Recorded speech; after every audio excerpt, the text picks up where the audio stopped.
Now let's move back to the performance exceptions report for August 2020. Peter, thanks for joining us this morning. Welcome to the table. Have you got any opening remarks on this report? Well, the first one's an apology for the timing mistake earlier. That was my fault. I'm sorry about that. You're here now. That's the important thing. Look, this is the high-level performance view. It's not an operational line by line. We've started the year well in the sense that results are up from August, which is against the normal trend, the annual trend. We're sitting just above the ELT target at 87% delivery for levels of service. That's scattered across a mix of services. There's no particular cluster. There's a few general trends around roads, parks and water supply, which is normal and we expect that. We feel that this is a realistic result because we're using the same approach we did last year, which is that if a level of service wasn't met last year, it starts off as red until there's evidence to the contrary. So we don't hit reset and simply assume optimism will apply. Hope is not a strategy. If we miss something in July, we're looking for evidence of improvement before we turn it green. So I think this is a realistic result. Watchlist capital projects are sitting around 83 and 84 respectively for watchlist and major cycleways. That's a bit short of the ELT target of 90%, but it's still quite high. There's an exception report attached which gives the detail, but look, that's actually the high-level view, and we do have the managers here to speak to the levels of service exceptions if needed. The business rule that the Chair developed is that if we can supply a quick response on the spot, that's fine. If not, we'll report back rather than kill the committee's time. There are also the exceptions around watchlist projects, but the bottom line of this is reasonably steady for this time of year and trending upward a little rather than downward, which is a positive. So there's little more to add unless you want to go into specific levels of service or project exceptions. Let's take any questions, if indeed there are any. Just noting your point, Peter, that this is a high-level summary, it's a high-level report, and if the questions are detailed matters that are for managers to answer and we haven't got the managers in the room, that may then result in a written answer after the meeting, which can be circulated to everybody. Now, just one question from me, a more general question to start off with. You say that the results are up compared to what they normally would be at this time of year. Do we read anything into that, or is there anything in particular driving that? You mentioned that you think the result is realistic, so obviously it's something that we can take as part of that realistic result. Is there anything that we should be reading differently than what we're seeing into that? Not really. I mean, some guesstimates. We had a mild winter. There was no flooding, so all the normal things that would come with seasonality, probably we got off pretty lightly this year. So that might account. It's only a little up, but the main thing is we normally start with a very optimistic August and start to trend slowly down. We've started with August and the trend is slightly up. So it's not hugely statistically significant, but it's better than going the other way. Yeah, I mean, it is a move in the right direction, and that's certainly the thing to highlight. There's probably just some good housekeeping behind that focus and a good winter. Oh, well, that's good to hear, and long may it continue. Excellent. I think you put that in the context of on the back of COVID as well. Yeah. All right. Any further questions on this? Yanni? Thank you. I was particularly interested in the water supply, and what I don't seem to be able to see in here is in terms of the number of complaints. Can we get a page number or reference? 24. And 25.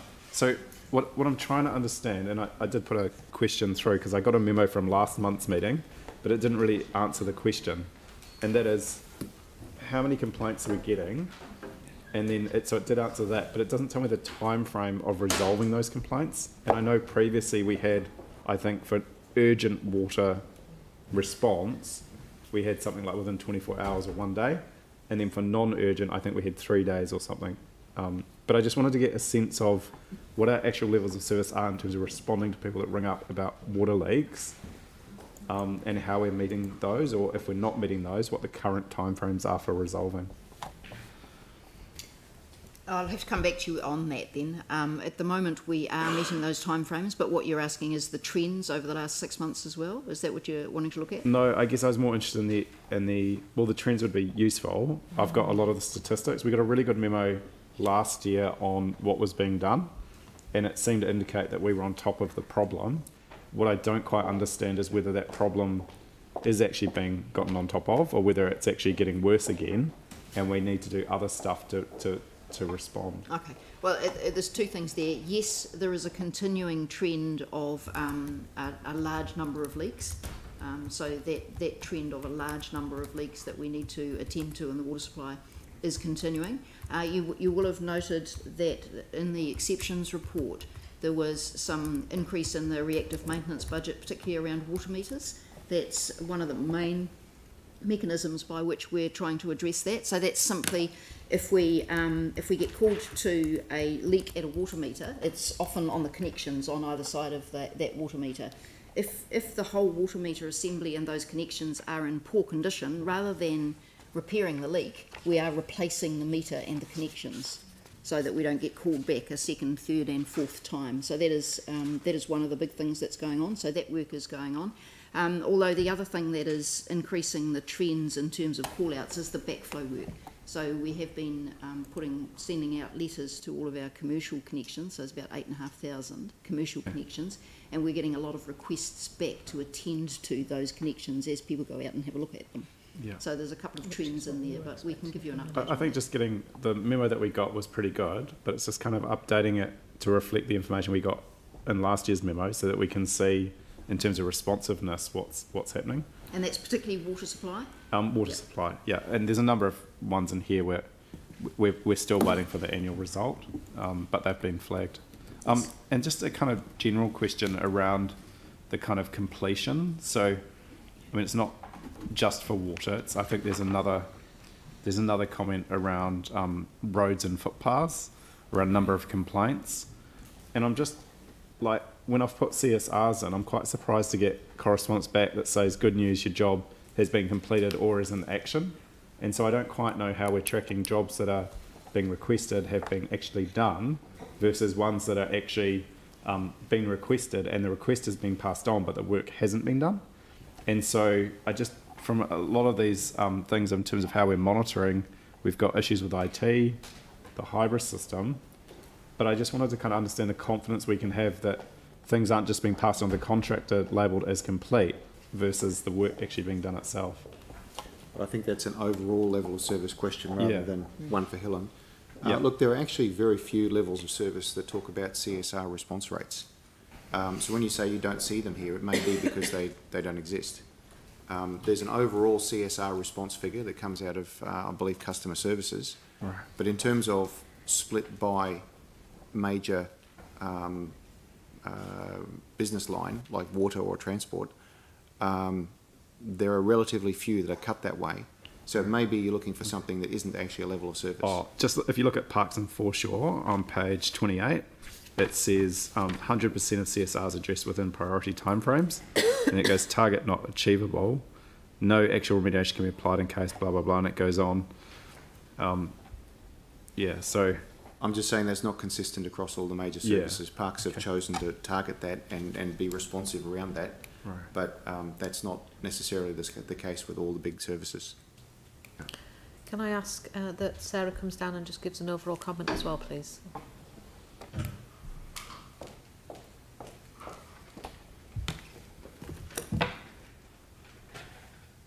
Good morning. So in relation to hybris, there is, as you rightly point out, Yanni, there is work being done on the notifications. So when something gets placed on our work program, you do get a generic notification saying, good news, it's been placed on our scheduled work. But you then don't actually understand, well, how long is it going to take to get fixed? So there is a review of our hybris system where we're looking to address that, but that work's underway. In relation to being able to see service requests, even if they're not showing in individual activity plans as levels of service, we can provide reporting based on a service request. So there is a very detailed report that can show when we received it and how it's tracking in relation to being completed. That information is available, not necessarily tied into a individual level of service, but across the whole gambit of service requests that we get in through council, we can provide that reporting. So when people put a job in and they get like a text that says, good news, job X has been completed or has been added to our schedule over the coming weeks, Yes. are we able to distinguish between jobs that have actually been completed versus ones that have been put into the schedule? Absolutely, absolutely. So I talked about the work that we're doing in relation to our hybrid system. So Right. it was a minimal viable product that we put into place. There is a range of statuses that we can actually turn on that will give more meaningful And when is that information. likely to happen? The anticipated date is by February next year. So some work will be done by December, particularly in our world of transport, because it is a priority for us, and then further work by February next year. Okay, thank you. All right, thank you. Sam, you're good? Yep. Pauline. Thanks. I've got a question on page 24 about the leakage from our reticulation network, please. And I'm just wondering if we have the ability to determine the geographical areas of where the most leakages occur, and do we know the percentage of the leakages which are Banks Peninsula? Yes, we do. We have an estimate for that. But one of the things that we're doing around the leakage rate, you'll recall that part of the water reform stimulus funding, Yes. we've got some additional money to look at leaks and to do some follow-up repairs. So yes, we do have that information if you'd like it on what the leakage rates are in the Banks Peninsula Well, what I'm segments and really across trying the to city. get at is it's 23% citywide, including Banks Peninsula. Is there a higher leakage percentage in Banks Peninsula, which is increasing a percentage in the city? No. So It's mixed, and some parts of Banks Peninsula are actually very good. right, okay, so, that's yeah. interesting. All right, So thank you. it's the older parts of the city, and it's most of this water is major leaks from mains, not minor leaks on the footpath, which all the complaints come in about. Right. But it's so those do contribute, but these are major leaks from mains. Right. Because is this going to impact on our water safety plan being approved?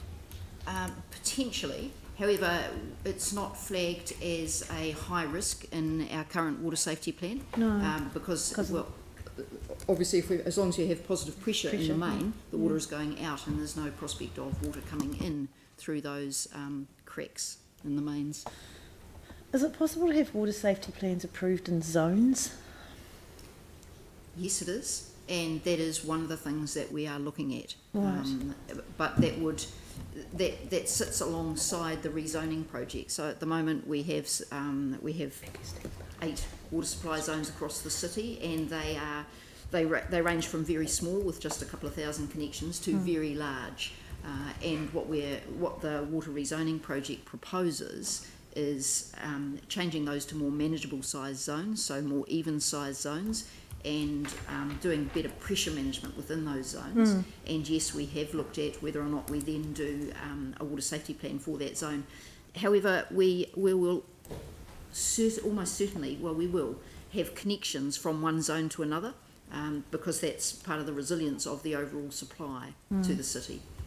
So it's still an open question whether it's appropriate to go to a water safety plan for each zone, or to maintain one for the whole city. One of the things that we've been talking to the drinking water assessors and the Ministry of Health about is whether or not you can have a sort of overall water safety plan which has all of your policy settings, for example, and your overall management approach, and then separate water safety plans by zone, and that would include separate ones across Banks Peninsula, for example. Right. And that is a model that they are interested in. So, that's good. It is possible. Because that could enable us potentially to take chlorine out by zones. It would, yes. So I think Right. Pauline's question about leakage gives rise to a further question. Given that the larger amount of leakage is from the mains, should that then be an area for priority, given that we would likely get a better return on any maintenance investment if that's where the major leakage is coming from? I think it's a question of both. So the leakage from the mains is largely addressed by renewals rather than by repairs, because it's generally a large section of a main that's beyond its useful life. So it's those older mains across the city. It's difficult to address leakage from damaged mains just by a repair program. It's about a renewals program. All right, thank you. Aaron. Yeah, so if you were going to design new zones for the water, to, like you say, more manageable, would you have them as isolation zones? So not all the time, they all run independently, so you base them on how much well heads you got, and then you would have them all isolated and only interconnect them when you have to, so that way they would be able to be proven to be more demonstrably safe. That's exactly how we operate it now, and yes, that is the plan for the future. Cool. Yes. Thank you. So we've got a recommendation in front of us to receive the information in this report, which I'm happy to move. Yanni, you'll second. Can we just get a note that we've asked for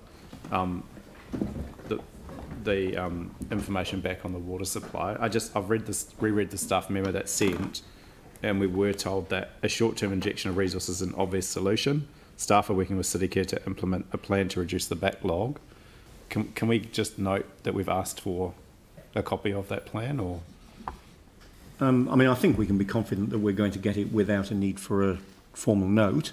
We can be confident of that, can't we? You can.